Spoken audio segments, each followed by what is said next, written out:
Welcome back, friends. I want to tell you something before we get into this, and I'm going to say it now, at the beginning, so you don't have to wait for me to work up to it. I am a man who trusts too easily.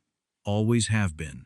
My late wife, Carol, used to say that my greatest strength and my greatest weakness were exactly the same thing. You see the best in people, Raymond, she'd tell me, and sometimes that costs you. She was right. It cost me more than I want to admit. But what I'm about to share with you happened 2 years ago, and I've thought long and hard about whether to say anything. I've decided that you need to hear it, because I think some of you, maybe more than I'd like to believe, are living some version of this story right now and don't know it yet. My name is Raymond. I'm 63 years old. I'm a retired civil engineer. I have a daughter named Melissa, who lives in Colorado with her husband, and my 2 grandchildren. I have a dog named Biscuit, who is 17 pounds of pure stubbornness. And until about 2.5 years ago, I had a girlfriend named Patricia Patty, who I believed, genuinely believed, was the person I was going to spend the rest of my life with. I want to be clear about something. Names in this story have been changed to protect the people who deserve protecting. But every single detail I'm about to tell you is real. I was there. I lived it. I met Patty at a church social in the fall, one of those potluck dinners where everybody brings a dish and nobody can remember whose green bean casserole is whose. She was standing near the dessert table with a plate of lemon bars she'd made from scratch, and she laughed at something her friend said. And it was the kind of laugh that makes you forget what you were doing. I was 61. I hadn't felt that kind of pull since Carol passed 4 years before. I didn't know what to do with it. We talked for 2 hours that evening. She was 58, recently retired from a career in hospital administration, sharp and warm in equal measure. She had strong opinions about coffee and weak ones about football, which suited me fine. By the end of the night, I'd asked for her number, and by the following Friday, we'd had dinner at a little Italian place on Clement Street, and that was that. Within 6 months, we were spending nearly every weekend together. Within a year, I'd introduced her to Melissa over a video call, and Melissa had said afterward, quietly and carefully the way she always speaks when she means something, "Dad, she seems genuinely kind." I believed that too. Here is the first thing I noticed, that I filed away without examining. About 4 months into our relationship, we were driving back from a day trip up the coast. Beautiful afternoon. Windows down, and I asked Patty where her family was from. She'd mentioned a brother once, briefly, in passing, but never parents. She was quiet for a moment. Then she said her parents were in a facility outside of Sacramento. She said it the way you'd say a flight was delayed, matter of fact. No pain in it. I asked how often she visited. She said, "When I can." I said, "When was the last time?" She looked out the window at the water and said, "It's complicated, Raymond." I nodded. I let it go. I'd learned over 6 decades that some families are fractured in ways that take a long time to explain, and I didn't want to push someone I was still getting to know into a corner. I told myself I was being respectful of her privacy. Looking back, I think I was being a coward about asking hard questions of someone I was falling for. Time passed. A year went by, then most of another. We talked about the future, not urgently, not with any pressure, but with the easy comfort of 2 people who understand they're building something. We talked about traveling together when the weather turned. We talked about what it might look like for us to share a space someday. We did not talk about her parents, or rather, I didn't push. She never brought them up voluntarily, and God help me, I let the silence stand. The thing that finally cracked it open was not dramatic. It wasn't a confrontation or an accusation. It was a birthday card. I was at Patty's condo one Thursday afternoon, waiting for her to finish getting ready so we could go to dinner. She'd left her purse on the kitchen table and a stack of mail beside it, and on top of the mail was an envelope that had been opened and set aside. I wasn't snooping. I wasn't even really looking. But the return address caught my eye because it was handwritten in a shaky, uneven cursive, the kind of handwriting that belongs to someone very old or very unwell, and it was addressed to Patricia, from someone named Margaret Hollis. Hollis was Patty's maiden name. I didn't touch it. I stepped back and I stood by the window, and I thought about that for a long moment. Margaret Hollis. Her mother's name, I realized because I'd heard it mentioned exactly once, many months before, the same way you catch a name on the radio and it's gone before you can be sure you heard it right. Her mother was writing to her. And Patty had opened the letter and left it in a stack with the electric bill and a grocery circular. Patty came out of the bedroom and I didn't say anything. We went to dinner. It was a good evening. She was funny and warm and she touched my arm when she laughed, the way she always did. And I sat across the table from her and felt, for the first time, a cold space opening up between what I saw and what I knew. When I got home that night, I sat in my living room for a long time. I thought about the "when I can" answer. I thought about how, in nearly 2 years, she had not once driven to Sacramento. I thought about how she'd deflected the 2 or 3 times I'd gently asked whether she wanted to visit her parents together. I thought about the letter from Margaret Hollis, opened and set aside. I did not go to sleep easily that night.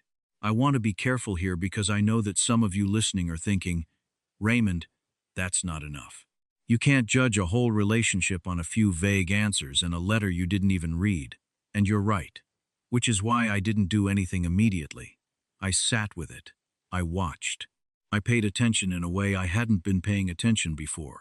And what I noticed, once I started noticing, was a texture of small things that I'd been treating as nothing. The way Patty always answered her phone in another room when certain numbers came up. The way she'd once mentioned, offhand, that she had power of attorney for her parents' finances, just dropped it into a conversation about something else, and moved on before I could ask a follow-up question. The way, when I'd suggested once that we drive up to Sacramento on a long weekend, she'd changed the subject so smoothly I'd almost thought I'd been the one to change it. I'm not a suspicious man by nature. I'm really not. But I am an engineer, and engineers are trained to look at systems to ask what is this structure actually doing, not just what it looks like from the outside. And the structure of how Patty handled her parents was telling me something I didn't want to hear. So, one Saturday morning in March, Patty was at a yoga class, something she did every Saturday from 9 to 11. I sat down at my kitchen table with a cup of coffee and I looked up the facility she'd mentioned. It wasn't hard to find. There was only one memory care center in the town she'd named, a place called Sunrise Garden on a county road east of the city. I found the phone number. I sat with my hand on the phone for a good 5 minutes. Then I called. A woman answered. Pleasant and professional. I told her I was trying to reach the family of residents, Frank and Margaret Hollis, that I was a family friend and had been trying to get in touch. She confirmed that yes, the Hollises were residents there. I asked when they'd last had a family visitor. There was a pause. I could hear her pulling something up on a screen. Then she said, carefully, I'm not sure I can share that information with someone outside the family, but I can tell you that we encourage regular visits for the well-being of our residents, and that we do maintain visitor logs. I thanked her and I hung up. I sat at that table for a long time. The following Tuesday, I drove to Sacramento alone. I told myself I was making sure I was wrong. I told myself there would be a perfectly reasonable explanation. Maybe Patty visited under a different name. Maybe the facility had incomplete records. Maybe Margaret wrote letters to Patty regularly, and Patty called her every evening after I left. And none of what I was afraid of was true. I told myself all of that. And then I drove 3 hours to find out. Sunrise Garden was a low, clean building set back from the road behind a row of cypress trees. The parking lot was half full. There were flowers in window boxes. It looked, from the outside, like a place that tried very hard. I went to the front desk, and I asked to see Frank and Margaret Hollis. I said I was a family friend. The woman at the desk, a young woman named Amber with a kind face, looked at her screen and then looked at me and said, I have to let you know, they don't get many visitors. Mr. Hollis is going to be really happy. She said it like it was a good thing, and I suppose she meant it as one. But friends, when someone tells you that an elderly couple in a memory care facility doesn't get many visitors, and says it like it's weather, like it's just a condition they've adapted to something, happens in your chest that I don't have a better word for than grief. She walked me down a hall that smelled of industrial cleaner and something warmer underneath it, like someone had been baking, and she knocked on a door and opened it. Frank Hollis was sitting in a recliner by the window. He was a small man, thinner than he should have been, with white hair combed neatly to the side and hands that shook slightly when he looked up. His eyes were clear and sharp. There was nothing wrong with his mind, whatever the memory care designation said about the facility's general population. He looked at me, and I could see him trying to place me. I introduced myself not as Patty's boyfriend, not yet, just as Raymond, someone who wanted to see how he was doing. Margaret was asleep in the second bed in the room, her breathing audible and slow. Frank said, "Did she send you?" I said, "Who do you mean?" He said, "Patty. Just her name, flat and careful." I sat down in the chair across from him and I said, "I'm a friend of Patty's, yes." He was quiet for a moment. Then he said, "She hasn't been here in 14 months. 14 months. I asked him if she called. He said she called on his birthday. In August. He said it the way you'd report the weather. I asked how they were really doing.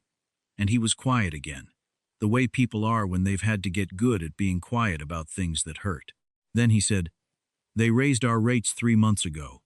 Patty manages our account, so I asked her to transfer some extra from our savings to cover it. She said she would, but it hasn't come. I've been paying out of the small personal account they let me keep here, but it's running low, and I don't know how to reach our bank directly anymore because Patty handles all of that." He said it without accusation. That was the worst part. He said it like he was reporting a logistical problem, like a pipe that needed fixing, like it hadn't occurred to him to be angry.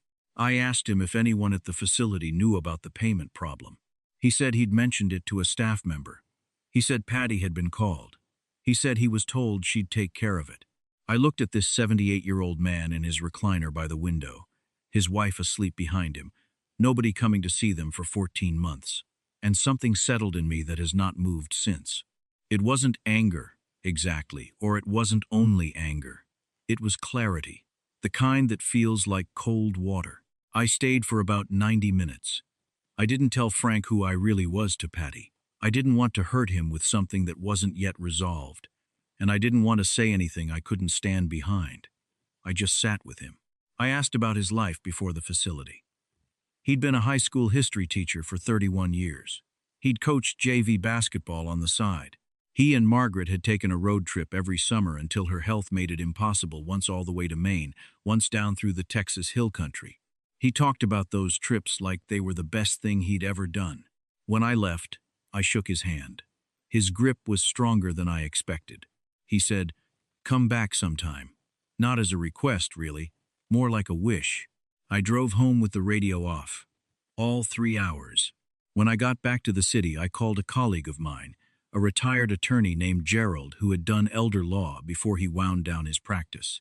I explained what I'd found: the power of attorney, the payment lapse, the 14-month absence. Gerald listened without interrupting. When I finished, he said, "Raymond, what you're describing is financial exploitation of a vulnerable adult. That's not just a family problem. That's potentially a criminal matter." He walked me through my options. I won't go into all the legal detail here, because this isn't a legal video, and Gerald made clear that every situation is different. But what I will tell you is that he helped me understand how to document what I'd found, who to contact at the facility to put them on alert, and what resources existed for reporting suspected financial abuse of an elder to the appropriate county agency. I did all of it. I spent 2 days making calls, writing things down, organizing what I knew. And then I called Patty. I did not accuse her on the phone.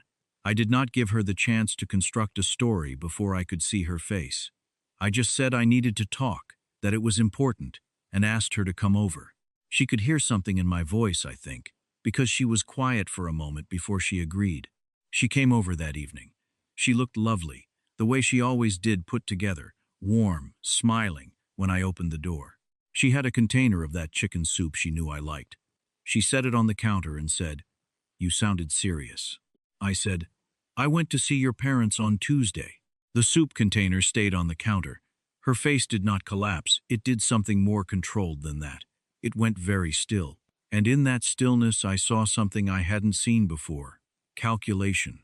She was figuring out what I knew and what I didn't, and how to close the gap. She said, "Raymond." I said, Your father told me he hasn't seen you in 14 months.